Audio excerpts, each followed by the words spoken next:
আপনাকে বাস্তবতার মধ্যে থাকতে হবে। আপনার 20 কোটি মানুষ এখন আর এই কথা বলে না।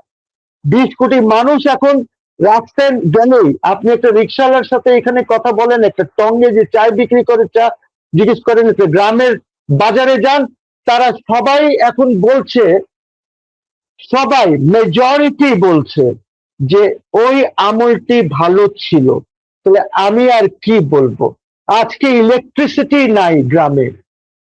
ইউ গো টু এনি গ্রাম, I am telling you, rural এরিয়াতে যান, দেখেন অবস্থাটা কি। তো আমার কথা হচ্ছে যে শেখ হাসিনা ফিরে আসবে কি ফিরে আসবে না, সেটা একটা কথা বলেছে, যেটা আমি এই বছর ফিরবো। তো সে যদি ফিরে আসে, সে কোন কোন স্ট্র্যাটেজিতে ফিরবে, কিভাবে ফিরবে, এইটা দেখার বিষয়। Because this is not been clear. ওইটা ছাড়া তো শি উইল নট কাম।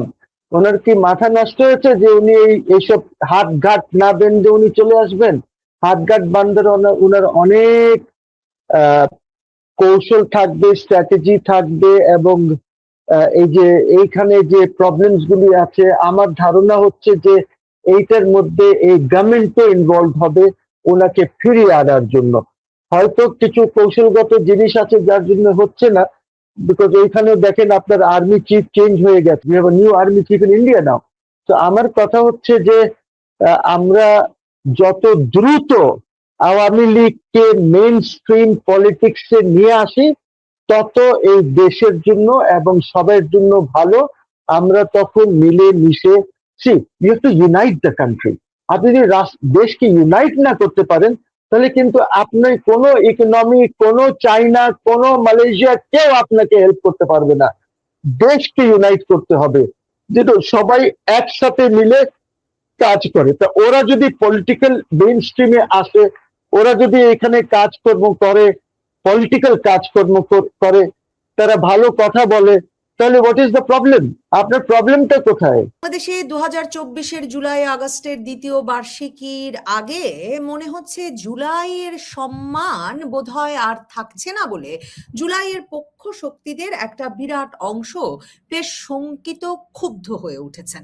ফেসবুকে জুলাইয়ের সমালোচনাকারী বিরোধী পক্ষের নানা জনের মন্তব্য নিয়ে যেমন ব্যাপক আলোড়ন হচ্ছে, তেমনি জুলাইয়ের রাজপথে যারা ছিলেন তাদেরও একটা বিরাট অংশ যখন নানা রকম প্রশ্ন তুলছেন, স্নাইপার রাইফেল থেকে শুরু করে পরবর্তী দুর্নীতি পর্যন্ত, তখন সেসব প্রশ্নের উত্তর না দিয়ে বা না পাওয়া যাওয়ায় বরং ক্ষোভ এবং বিক্ষোভ দেখানো হচ্ছে যে এসব প্রশ্ন, এসব সমালোচনা কেন করছেন এই ব্যক্তিরা। কিন্তু এসব প্রশ্নে বা মন্তব্যে বিক্ষোভ দেখালেই কি জুলাইয়ের সম্মান রক্ষিত হবে বা জুলাইয়ের ইতিহাস রক্ষিত হবে, কিংবা মানে প্রশ্ন ধামাচাপা দিলেই কি প্রশ্নগুলো আর কেউ কখনো করবেন না সেটাতেই নিশ্চিত হওয়া যাবে? এমন দশা জুলাই আন্দোলনের 2 বছরের মাথায় কেন হলো, এ নিয়ে আলোচনায় অন্তর্বর্তীকালীন সরকারের কট্টর সমালোচক হিসেবে যিনি পরিচিত আপনাদের সকলের কাছেই, বাংলাদেশ সুপ্রিম কোর্টের সিনিয়র আইনজীবী অ্যাডভোকেট মহসিন রশিদ আমার সঙ্গে যুক্ত হয়েছেন। অ্যাডভোকেট মহসিন রশিদ, আপনাকে স্বাগত জানাই। অ্যাডভোকেট মহসিন রশিদ, আমার প্রশ্ন হচ্ছে যে মাত্র 2 বছর হবে এবার আগস্টের 5 তারিখে শেখ হাসিনার পতনের, কি ঘটে গেছে যে জুলাইয়ের সম্মান নিয়ে এতটা শঙ্কা, আশঙ্কা, ক্ষোভ, বিক্ষোভ দেখা যাচ্ছে? মানে জুলাইয়ের সমালোচনায়ও দেখা যাচ্ছে সামাজিক যোগাযোগ মাধ্যম থেকে শুরু করে কোথাও কেউ ভয় পাচ্ছেন না, এমনকি অনেকে খুবই গুরুত্বপূর্ণ গুরুতর প্রশ্ন তুলছেন। স্নাইপার নিয়ে প্রশ্নটা যেমন কিছুতেই চেপে রাখা যাচ্ছে না, কিন্তু এই প্রশ্নের আবার কেউ সমাধানও করছেন না। মানে জুলাইটা দ্বিতীয় বার্ষিকীতে এসে মানে একটা কেমন ভাবে ধরা দিচ্ছে বলে আপনার মনে হয়? জুলাই ঠিক ছিল বিকজ আমরা অনেকেই তখনকার রিজিমের বিরুদ্ধে ছিলাম।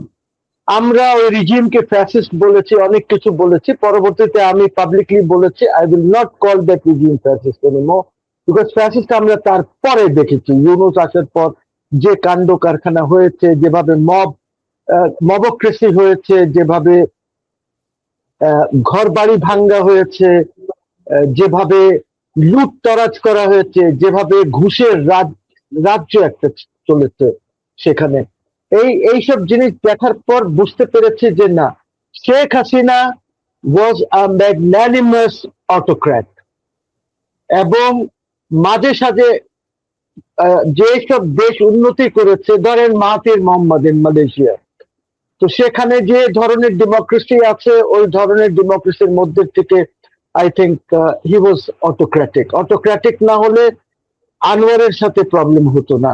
এনিওয়ে এই জিনিসগুলি আছে। আপনি পার্ক, সাউথ কোরিয়ার ডেভেলপমেন্ট কখন হয়েছে? পার্কের সময় হয়েছে, হি ওয়াজ এ ডিক্টেটর। আপনার ফিলিপিন্সে যে ডেভেলপমেন্ট গুলি, এই জিনিসগুলি আছে। ইন্ডিয়াতে যে ডেভেলপমেন্ট গুলি হয়েছিল সেটা হয়েছিল because there was one government, যে বছরের পর বছর জওয়াহরলাল নেহেরু সময় যে গভর্নমেন্ট ছিল, well there was democracy, but there was proper democracy তখন। তো আমার কথা হচ্ছে যে জুলাই 25 যদি, জুলাই 24 যদি হোম গ্রোন হতো, আমাদের নিজস্ব যদি একটি আন্দোলন হতো, তাহলে এই আন্দোলনটাকে আমরা রেসপেক্ট করতাম। বাট পরবর্তীতে যেসব তথ্য এসেছে, যেমনটি ইউএসএইড এর টাকা, এখানে যে আইআরআই আছে এবং অন্যরা, তারপরে যারা ইনভলভ ছিল যেমন বজলুল আলম মজুমদার, এগুলি যারা অল ব্লাডি এজেন্টস অন্য দেশের। সো আমার কথা হচ্ছে it was not a home grown revolution বা অভ্যুত্থান, it was guided, financially supported by powers যারা, I mean I can straight away say Americans এইটা চেয়েছে এবং বাইডেন অ্যাডমিনিস্ট্রেশন পুরা 4 বছর এটার মধ্যে ছিল। এবং আমাদের এখানে যেভাবে Yunus was also involved in the conspiracy, এটা আমার কথা না, আপনাদের এখানে লন্ডনে ব্যারিস্টার মোল্লা আছে যে জামাত ইসলামের লিয়াজও করে, কোঅর্ডিনেট করে ইউরোপ আর এইদিকে। সে বলেছে, স্ট্রেট ফরওয়ার্ড কথা বলেছে যে ইউনুস সাহেবের যে পিআর ফার্মস গুলি ছিল, সে পিআর ফার্মস গুলিতে আমরাও যেতাম, আমরা গিয়ে এইসব কাজ করেছি। দেবে other actors also apart from the United States, because এইসব কাজের মধ্যে অনেক অন্য দেশ, অন্য ইন্টেলিজেন্স এজেন্সিদেরকেও ব্যবহার করা হয়েছে। যাই হোক, আমাদের দুর্ভাগ্য যে এই 2-2.5 বছরে আমাদের ডেভেলপমেন্ট ওয়ার্ক একদম স্টপ হয়ে গেছে, কোনো ডেভেলপমেন্ট ওয়ার্ক নেই। ইনফ্লেশন অনেক বেড়ে গেছে আমাদের, এখনো আমরা ডেমোক্রেসি দেখছি না, যে ডেমোক্রেসি কাকে বলে। আমাদের জুডিশিয়াল সিস্টেম ডিস্ট্রয় হয়ে গেছে এই 2-2.5 বছরে। আমাদের ইনসাফ বলে কোনো জিনিস নাই এখন, এখনো। আমি তাহলে শেখ হাসিনার গভর্নমেন্ট কি দোষ করেছে? যদি তখনও হস্তক্ষেপ হতো, এখনো হস্তক্ষেপ হচ্ছে, ইউনুসের সময় হস্তক্ষেপ হয়েছে। আর এইসব কারা করেছে? এর মধ্যে আমাদের দেশে কনস্পিরেসির মধ্যে সবাই ইনভলভ ছিল, জড়িত ছিল। It was also the army, it was the naval chief, যে সবচেয়ে বেশি উদ্যোগ নিয়েছে এই কনস্পিরেসির মধ্যে। তো আমাদের তো এটা হোম গ্রোন ছিল না কোনোভাবে, এইটা তো আমরা কিছুই করি নাই। যদি আর্মি ইনভলভ না হতো, যদি আর্মি তার ডিউটি যেটা হলো সিকিউরিটি প্রোভাইড করা, ইন্টারনাল এক্সটার্নাল যদি কোনো থ্রেট হয়, দে ডিড নট। আপনার ইন্টেলিজেন্স এজেন্সিস গুলি সব কনস্পিরেসির মধ্যে ছিল। দ্য ডিজিএফআই দেন হামিদুল নাকি নাম তার, হি ওয়াজ ইনভলভ, টোটালি ইনভলভ।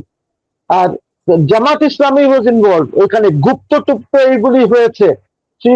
একটা টোটাল ওয়েল অর্গানাইজ 4-5 বছর যাবত এটা যারা করতেছিল, তারা এটা অর্গানাইজ করতেছিল। সো এই কারণে I am not respectful towards July 24। যদি হোম গ্রোন হতো, অফকোর্স আমি সাথে থাকতাম। এখন আপনি বলেন আমাকে 25 জুলাই চার্টার, কিসের চার্টার? আপনি শপথ নিয়েছেন, সবাই সংবিধানের উপরে শপথ নিয়েছেন। Way does the July charter come in? আপনি যে কমিশনস গুলি 11টা করেছেন, ওদের রিপোর্টস গুলি আপনি যেগুলি বের হয়েছে, ওই রিপোর্টস গুলির আপনি কি অ্যাক্ট করেছেন?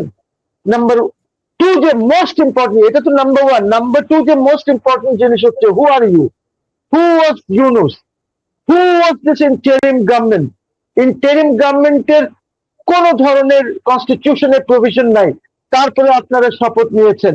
এই গভর্নমেন্টের best could have been the government 24 July August গভর্নমেন্টটা, এটা প্রেসিডেন্টের অধীনে হওয়া উচিত ছিল। কেন? I will tell you, because আমার সংবিধান। আপনি তো একেবারে সর্বোচ্চ আদালত পর্যন্ত গেছেনও ইউনূস সরকারের সাংবিধানিকতাকে চ্যালেঞ্জ করে। তো আদালত যখন সেটা নেয় নাই, তাতে এখন না হয় সেই তর্কটা মানে পাশে রাখি। আপনি কি তাহলে মনে করছেন যে 2024-এর জুলাই আগস্ট আন্দোলনটা একটা আন্তর্জাতিক ষড়যন্ত্র, এবং এই যে ইউনূস, ইয়েস, বদিউল আলম মজুমদারদের মতো লোকদের ইয়েস, একটা কয়েক ইয়েস, বছর ধরে করা ষড়যন্ত্রের ফসল বলেই এখন জুলাই ইয়েস, নিয়ে মানুষ এতটা সমালোচনা মুখর? জি, yes, because it was not home rule. আর নবনীতা, একটা জিনিস বলি, I will continue to say what I've been saying. I don't know what the উচ্চ আদালত is saying. আমি ওইটা পাই নাই এখনো, জাজমেন্ট পাই নাই, আর 6-7 মাস হয়ে গেছে, বিকজ উচ্চ আদালত আমার রিজেক্ট করে বলেছে that আমরা কিছু অবজারভেশন দেব। I have not received these observations, এখনো ওই রায়টা আসে নাই, নাম্বার ওয়ান। নাম্বার টু, যেটা হচ্ছে যে ঠিক আছে ওইটা হোক গিয়ে, ওইটা 107 এর কথা ছিল, কিন্তু ইন্টারিম গভর্নমেন্ট, আমি তো বলছি এইটা তো আসে নাই। ইন্টারিম গভর্নমেন্ট কার হবে? রাষ্ট্রপতির ইন্টারিম গভর্নমেন্ট হবে, বিকজ রাষ্ট্রপতি ওয়াজ দি অনলি ইলেক্টেড পারসন। এবং যেখানে সংবিধানে বলা আছে যে প্রধানমন্ত্রী আরেকটি প্রধানমন্ত্রীকে হ্যান্ড ওভার করবেন, আর চিফ অ্যাডভাইজারের ব্যাপারে বলা আছে প্রধানমন্ত্রী চিফ অ্যাডভাইজারকে হ্যান্ড ওভার করবেন, এবং দ্যাট চিফ অ্যাডভাইজার ওইখানে সংবিধানে আছে will be deemed to be the prime minister. You see, তো আপনি একটা ইন্টারিম গভর্নমেন্ট 107 এর ফ্রড করে আপনি একটা ইন্টারিম গভর্নমেন্ট ক্রিয়েট করেছেন। This should have been under the president. আপনি প্রেসিডেন্ট প্রাইম মিনিস্টার ছাড়া সংসদ ডিসলভ করে দিল, সবাই মেনে নিল। আপনি সরকার বিহীন অবস্থায়, মানে যদি আমরা বলি প্রাইম মিনিস্টার বিহীন অবস্থায় আপনি অ্যাটর্নি জেনারেল দিলেন, সবাই মেনে নিল। তাহলে কে চালাচ্ছে দেশ? রাষ্ট্রপতি চালাচ্ছিলেন তখন। রাষ্ট্রপতির এডভাইজার হতে পারতো এরা, but there is no mandate, কনস্টিটিউশনে নাই, 107-এও নাই, যেটা রেফারেন্সে যেটা দিয়েছে অ্যাপিলেট ডিভিশন, যে ইন্টারিম গভর্নমেন্ট ইন্ডিপেন্ডেন্ট গভর্নমেন্ট হবে, অর্থাৎ চিফ অ্যাডভাইজার উনি সরকার চালাবেন, গভর্নমেন্ট চালাবেন, এই কথাগুলি নাই তার মধ্যে। নাম্বার থ্রি হচ্ছে যে রাষ্ট্রপতির মধ্যে এই যে প্রাইম মিনিস্টারের অফিস, যেহেতু প্রাইম মিনিস্টার দেশে নাই, prime minister as the prime minister of Bangladesh, ওনাকে আর্ম ফোর্সেস এর লোকজন হেলিকপ্টারে তোলে C-130 দিয়ে ওনাকে রেখে এসেছেন অন্য একটি রাষ্ট্রে। ওই রাষ্ট্রের সাথে আমাদের এরা, অর্থাৎ তৎকালীন আর্মি কমান্ড যারা ছিল বা এরা যারা ছিল, এরা সবাই ওইখানে ওদের সাথে আলাপ আলোচনার মাধ্যমে রেখে এসেছেন। তো আলাপ ছাড়া তো আর যেতে পারে নাই, কিভাবে যাবে? এইসব করেছে তারা। তো কথা হচ্ছে this is all part of the conspiracy. এরকমও হতে পারে যে ইন্ডিয়ান আর্মি চিফও হয়তো ইনভলভ হতে পারে এই কনস্পিরেসির মধ্যে।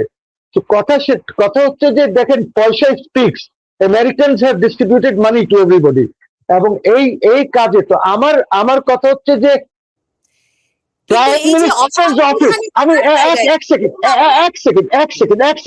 সেকেন্ড, প্রাইম মিনিস্টারের office merged into the office of the president. It merged because there was no other person তখন। এবং চিফ এক্সিকিউটিভ,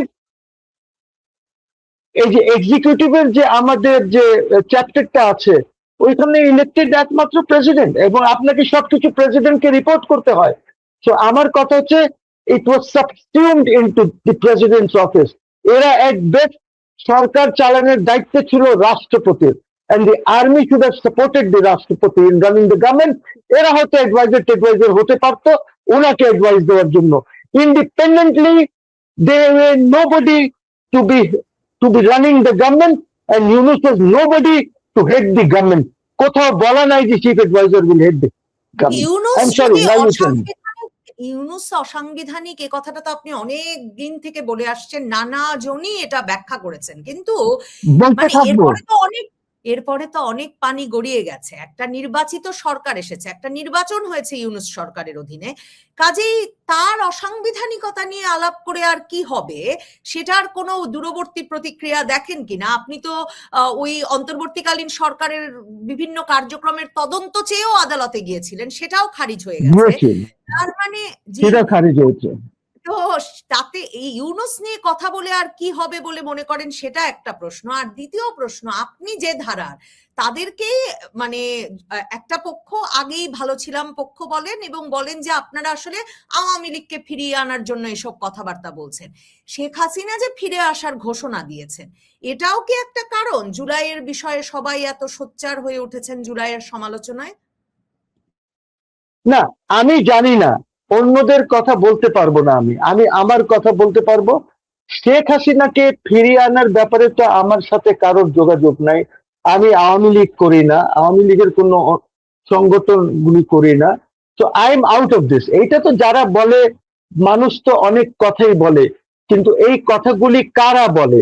এই কথাগুলি গুলি বলে আমাদের মতন কিছু অর্ধ শিক্ষিত যারা আছে, শহরে থাকে, কিছু ইনকাম করে, কিছু পড়াশোনা করে, কেউ কেউ আমাদের এই যে ফেসবুক আর ইউটিউব থেকে টাকা পয়সা আয় করে, এরা নানান কথা বলেন, ঠিক আছে। বাট কোয়েশ্চেন ইজ, আপনাকে বাস্তবতার মধ্যে থাকতে হবে। আপনার 20 কোটি মানুষ এখন আর এই কথা বলে না। 20 কোটি মানুষ এখন রাস্তায় গেলেই, আপনি একটা রিক্সাওয়ালার সাথে এখানে কথা বলেন, একটা টঙ্গে যে চায় বিক্রি করে চা জিজ্ঞেস করেন, একটা গ্রামের বাজারে যান, তারা সবাই এখন বলছে, সবাই মেজরিটি বলছে যে ওই আমলটি ভালো ছিল। তাহলে আমি আর কি বলবো? আজকে ইলেকট্রিসিটি নাই গ্রামে। ইউ গো টু এনি গ্রাম, I am telling you, rural এরিয়াতে যান, দেখেন অবস্থাটা কি। তো আমার কথা হচ্ছে যে শেখ হাসিনা ফিরে আসবে কি ফিরে আসবে না, সেটা একটা কথা বলেছে, যেটা আমি এই বছর ফিরবো। তো সে যদি ফিরে আসে, সে কোন কোন স্ট্র্যাটেজিতে ফিরবে, কিভাবে ফিরবে, এইটা দেখার বিষয়। Because this has not been clear. আপনি জানেন যে আমাদের তো ইন্ডিয়ার সাথে একটি খুব বড় বর্ডার আছে, 4600 কিলোমিটারের বর্ডার আছে। পাকিস্তানের সাথে তো এত বড় বর্ডার নাই ইন্ডিয়ার, you see. So we have to understand this. India is also a mid level power. India এখন আহ, আহ, এই অঞ্চলে মানে আমি পাকিস্তানকে বাদ দিচ্ছি, বাট এই অঞ্চলে নেপাল টেপাল, এখানে শ্রীলঙ্কা মলদ্বীপ মিলিয়ে, এইখানে তো definitely India is a power. আপনি তো ফেলে দিতে পারবেন না ইন্ডিয়াকে। You cannot change your geography, you cannot change your neighbour. আপনাকে ইন্ডিয়ার সাথে থাকতেই হবে। এবং একটা জিনিস আরো খেয়াল করতে হবে, যে পুরো পৃথিবীতে ওই রিজিনাল একটা হেজমন থাকে। প্রত্যেক পৃথিবীতে, প্রত্যেক জায়গায় আপনি রিজন ওয়াইজ যদি দেখেন, দের ইজ এ হেজেমন। সো আমাদের ধরেন সাউথ ইস্ট এশিয়া বা ওদিকে চলে যান, চায়না ইজ এ হেজেমন। আমাদের এদিকে ইন্ডিয়া ইজ এ হেজেমন। তো এই হেজেমনটা থাকবে, সবসময় থাকবে। ওর মধ্যে আমাদেরকে আমাদের সভরেন্টি, আমাদের ইন্ডিপেন্ডেন্সটা বজায় রাখতে হবে। দ্যাট ইজ ওয়াই আমি বলছি যে আমাদের ভালো রিলেশনশিপ থাকতে হবে। আপনি আজকে, আমাদের গঙ্গার চুক্তি শেষ হয়ে যাচ্ছে, আমাদের পানির দরকার। আপনি চায়নাতে এখন পর্যন্ত তিস্তার কিছু করতে পারেন নাই, ওদেরকে দেন নাই এখনো। পদ্মা পদ্মা ব্যারাজ করবেন, ভেরি গুড। টাকার বন্দোবস্ত করেছেন, আপনি কিভাবে করবেন? তো আমাদেরকে তো এই চুক্তিগুলি ঠিক করতে হবে। আপনি ইন্ডিয়ার সাথে যদি গন্ডগোলই করেন, এই দেখেন ভিসা খোলা হয়েছে, লক্ষ লক্ষ লোক এখন ভিসার জন্য অ্যাপ্লাই করছে। তাহলে তো আছে তো সাপোর্টার্স। ওই কোথায় গেল আমার আশিক নজরুল? আশিক নজরুল এখন কোথায়? দেখে না? সে বলবে এগুলি সব ইন্ডিয়ার দালাল। তো আমাকে হয়তো বলবে, বাট আমি ইন্ডিয়ার দালাল না, আমি বাংলাদেশের দালাল। আমি মনে করি ইন্ডিয়ার সাথে কেন, পাকিস্তানের সাথে আমাদের ভালো সম্পর্ক রাখতে হবে, সবাই সাথে রাখতে হবে। বিকজ কিন্তু জিও আপনি যে পলিটিক্স। ধরনের কথা বলছেন তাতে তো একটা বদল দরকার। আপনার কথায় সেটা পরিষ্কার, মানে সেটা আগেই ভালো ছিলামটাও যেমন ফুটে উঠছে, আপনি বলছেন সকলে তা বলছে, তেমনি একটা বদল দরকারের বলছেন। কিন্তু বাংলাদেশের রাজনীতিটাও তো বদলে গেছে জুলাইয়ের পর। এই যে হাসনাত, সার্জিস, নাহিদ ইসলাম, এদের মতো যে আসিফ মাহমুদ, সজীব ভুঁইয়া, এই যে একটা নতুন তরুণদের নেতৃত্ব গড়ে উঠেছে, তরুণদের একটা দল হয়েছে। বাংলাদেশের প্রধান বিরোধী দল হয়ে উঠেছে জামায়াতে ইসলামী, এবং ক্ষমতায় আছে বিএনপি। বিএনপি জামাত সবসময় জোট করে এর আগে সরকার করেছে, 91-এ করেছে, 2001-এ তো নির্বাচনও করেছে একসাথে। তো মানে আমার প্রশ্ন হচ্ছে, এটা বদলে যাবে কেন? এখানে তো সকলের স্বার্থে জুলাইয়ের স্বার্থ রক্ষা করবেন। আহ, আচ্ছা, by the way, do you see Jamaat and BNP আলাদা ভাবে? না, এইটা একটা ওদের কৌশলগত খেলা। এনসিপি তো ইজ পার্ট অফ জামাত এখন, তারা তো 11 দলে আছে। আমি তো এইটাকে ভিন্ন দেখছি না, একদমই দেখছি না। আমি তো ওদেরকে একই দেখছি। এইটা হয়তো যারা এই গেমটি খেলেছে, কনস্পিরেসি করেছে, যারা এইটার মধ্যে ছিল, তারা এইটা যে এই ডিভিশন গুলি করেছে। আদারওয়াইজ অপোজিশন কে, real and meaningful opposition Awami লীগের সময় কে ছিল? বিএনপি ছিল। আউটসাইড পার্লামেন্ট, ইনসাইড পার্লামেন্ট, যাই হোক না কেন, রিয়েল রিয়েল অপোজিশন তো জাতীয় পার্টি ছিল না। এখনো কি রিয়েল অপোজিশন জামাত আছে? No, I am sorry to say, because এখনো real opposition is Awami League. তার কারণ হচ্ছে যে আওয়ামী লীগ যদিও নিষিদ্ধ, হ্যান ত্যান অনেক কিছু হচ্ছে, এটা জামাতের সাথে হয়েছে, but huge number of people, এই দেশের জনগণ যেভাবে আওয়ামী লীগকে ভালোবাসে, অ্যাকচুয়ালি আওয়ামী লীগকে না, তারা ভালোবাসে বঙ্গবন্ধুকে। বিএনপি কে ভালোবাসে না, ভালোবাসে জিয়াউর রহমান সাহেবকে, নট বিএনপি। এই দুইটা দলই কিন্তু পরিচালিত হচ্ছে সেখান থেকে, আপনি ওদেরকে মুছে দিতে পারবেন না। আর আরেকটা কথা বলি, দেখেন, জিয়াউর রহমান সাহেব, এরা বলে ঘোষক মোষক, ওইটার মধ্যে ওই আলোচনা এখন প্রয়োজন নাই, ওইটারও অনেক কথা আছে। জিয়াউর রহমান সাহেব ওয়াজ এ ব্রিলিয়েন্ট পারসন। এই কারণে বলছি যে উনি যখন পাকিস্তানেও ছিলেন, যুদ্ধ উনি অনেক তমগা পেয়েছেন তো পাকিস্তানের থেকে, হিলালে জুরত পেয়েছেন, আরো অনেক, আই নো অ্যাটলিস্ট 7-8টা উনি পেয়েছেন। ওয়াজ এ ব্রিলিয়েন্ট ইয়ে। এবং উনি এরা তো বলতেও পারবে না আমার মনে হয়, ওর ওর ছেলেও বলতে পারবে কিনা আমি জানি না, খুব হি ওয়াজ ইন দ্য কমান্ডো ছিল, প্যারাট্রুপার ছিল, উনি ইন্টেলিজেন্সে কাজ করেছে, ইউসি। সো ওনার একটা ইয়েটা আলাদা ছিল। এখন ওই জিনিসটা যদি আপনি বলেন যে অমুকের মধ্যে তমুকের মধ্যে আছে, সেটা তো না। ওইটা আসতেছে কিন্তু কবরের থেকেই আসতেছে, এই দুই দলেরই। বঙ্গবন্ধু ছাড়া শেখ হাসিনা কি আমাকে বলেন? জিরো। আপনার জিয়াউর রহমান ছাড়া বিএনপি বা এরা কি? Zero. You see, so we should not forget this. এবং আমরা যে জিনিসটা করতে চাই, দেশটাকে এগিয়ে নিতে চাই, এই জিনিসগুলি নিয়ে আপনি আওয়ামী লীগকে পলিটিক্স করতে দেবেন না। আপনার কি দেশ এগোবে? Awami League is supported by India, let us be very free and frank, which is our next door neighbour. আপনি পাকিস্তানের সাপোর্ট আনলে, পাকিস্তান 1200 কিলোমিটার দূরে, আপনার পাকিস্তান কি আপনাকে সাপোর্ট দেবে? মিসাইল মারবে নাকি এখান থেকে বসে? তুর্কি আপনাকে কি সাপোর্ট দেবে? 2, 4, 10, 20টা ড্রোন দেবে, আর কি দেবে? আপনি পাকিস্তানের সাথে আমাদের এত আলোচনায় যাওয়া দরকার নাই। We must have good relation with all the south Asian countries, good relation, একদম সলিড রিলেশন, এবং এই রিজনকে এগিয়ে নিতে হবে। বিকজ একটা থিওরি দিয়েছেন, সেটা আমার মনেও সবসময় এই প্রশ্ন জাগে, আমি নিশ্চিত যে লাখো মানুষের মনে জাগে, যে মানে ভারত যদি পথ খুলে না দিত, মানে আকাশ সীমা খুলে দিয়েছে, এবং এটা তো পরে তথ্যও বেরিয়ে এসেছে যে একেবারে সশস্ত্র বাহিনীর সর্বোচ্চ পর্যায়ের সঙ্গে তাদের আলোচনা হয়েছে, আকাশ সীমা খুলেছে, যুদ্ধ বিমানে করে, মানে যুদ্ধ বিমান তো নয়, মানে সামরিক বাহিনীর বিমানে করে শেখ হাসিনাকে নিয়ে যাওয়া হয়েছে। আপনি বলছেন যে এমনকি হয়তো এই যে সরিয়ে নিয়ে যাওয়া হবে শেখ হাসিনাকে, সেটার পেছনে হয়তো ভারতও থাকতে পারে, ভারতের সেনাবাহিনীও থাকতে পারে। মানে আমার প্রশ্ন হচ্ছে, ভারতের সেনা প্রধানও থাকতে পারেন। তাহলে এই যে শেখ হাসিনার ফিরতে হলে, সেটার পেছনেও তো একটা আন্তর্জাতিক নানা রকম সমীকরণ মিলতে হবে। তার মানে এখন কি মনে হচ্ছে সময়টা ওই জায়গায় পৌঁছে গেছে, যে কারণে তিনি ঘোষণা দিচ্ছেন বাংলাদেশের জুলাই বিষয়ে মানুষ সমালোচনা মুখর, মানে পরিস্থিতিটা মানে 2-2-4 মেলার দিকে যাচ্ছে কিনা? জি, সেটাই হবে, বিকজ ওইটা ছাড়া তো শি উইল নট কাম। ওনার কি মাথা নষ্ট হয়েছে যে উনি এইসব হাত ঘাট না বেঁধে উনি চলে আসবেন? হাত ঘাট বান্ধার ওনার অনেক কৌশল থাকবে, স্ট্র্যাটেজি থাকবে, এবং এই যে এইখানে যে প্রবলেমস গুলি আছে, আমার ধারণা হচ্ছে যে এইটার মধ্যে এই গভর্নমেন্টও ইনভলভ হবে ওনাকে ফিরিয়ে আনার জন্য। হয়তো কিছু কৌশলগত জিনিস আছে যার জন্য হচ্ছে না, বিকজ ওইখানে দেখেন আপনার আর্মি চিফ চেঞ্জ হয়ে গেছে, we have a new army chief in India নাও। তো আমার কথা হচ্ছে যে আমরা যত দ্রুত আওয়ামী লীগকে মেইন স্ট্রিম পলিটিক্সে নিয়ে আসি তত এই দেশের জন্য এবং সবার জন্য ভালো।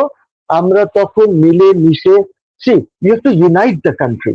আপনি যদি দেশকে ইউনাইট না করতে পারেন তাহলে কিন্তু আপনি কোনো ইকোনমি, কোনো চাইনা, কোনো মালয়েশিয়া কেউ আপনাকে হেল্প করতে পারবে না। দেশকে ইউনাইট করতে হবে, যেটা সবাই একসাথে মিলে কাজ করে। তা ওরা যদি পলিটিক্যাল মেইন স্ট্রিমে আসে, ওরা যদি এখানে কাজকর্ম করে, পলিটিক্যাল কাজকর্ম করে, তারা ভালো কথা বলে, তাহলে হোয়াট ইজ দ্য প্রবলেম? আপনার প্রবলেমটা কোথায়? আপনি আমার শেষ আনেন না প্রশ্ন আপনার ওদেরকে। কাছে, আদালতে কোনো পরিবর্তন দেখেন শেখ হাসিনা ফিরতে, বা আপনি যে বলছেন সবাই মিলেমিশে কাজ করতে, আওয়ামী লীগের নেতা কর্মী সমর্থক সবার বিরুদ্ধে ঢালাও মামলা আছে, আপনি ট্রাইব্যুনালের সাংবিধানিক ভিত্তি আছে কিনা তা নিয়েও রিট করতে গিয়েছিলেন, মানে আমার প্রশ্ন হচ্ছে আদালতে। জি করেছি, ইট ইজ পেন্ডিং, শুনানিও হয়েছে, আমি একটা ছোট অ্যামেন্ডমেন্টও করেছি, শুনানি চলছে, এটা বোধহয় নেক্সট উইক আবার হবে। আপনি কোনো পরিবর্তন দেখছেন আদালতে? মানে কোনো তো জামিন হতে দেখছি না, মানে ট্রাইব্যুনালেও নতুন নতুন মামলা হচ্ছে, নতুন নতুন মামলায় গ্রেফতার হচ্ছে। See, I'll tell you something. আমরা এমন একটি দেশ যেখানে হাওয়ার দিকে তাকিয়ে রায়টাই দেওয়া হয়। তো আমি এর চেয়ে বেশি কি বলবো? আমি এর আগে বলেছি না, শেখ হাসিনার সময় বলেছি না, this is not the supreme court of Bangladesh, this is the supreme court of Awami League. এই কারণে বলেছি যে বাতাসে চলে তো, হাওয়া কোন দিকে দেখে কথা হয়। কালকে যদি একটু পরিবর্তন হয়, বা ধরেন শেখ হাসিনা যেটা বলেছেন যে উনি আসবেন, চলে আসবেন, তাহলে বাতাস কোন দিকে বইবে আমি তো জানি না তখন। বাট আমি এতটুকুন বলতে পারি that my judiciary is not independent and free. বাংলাদেশের judiciary is neither independent nor free. You see, FBI যেখানে এসে সাক্ষী দিয়ে গেছে, এই যে জাজমেন্টস গুলি হয়েছে, বাতাস যখন চেঞ্জ হলো, ওই যে জুলাই অগস্টের যখন সাইক্লোন আসলো বাংলাদেশে, পলিটিক্যাল সাইক্লোন, তখন সুপ্রিম কোর্ট চেঞ্জ হয়ে গেল, তখন তো দেখলেন কিভাবে জাজমেন্টস গুলি সব রিভিউ টিভিউ করে ঠরে সব বাতিল টাতিল করা হয়েছে।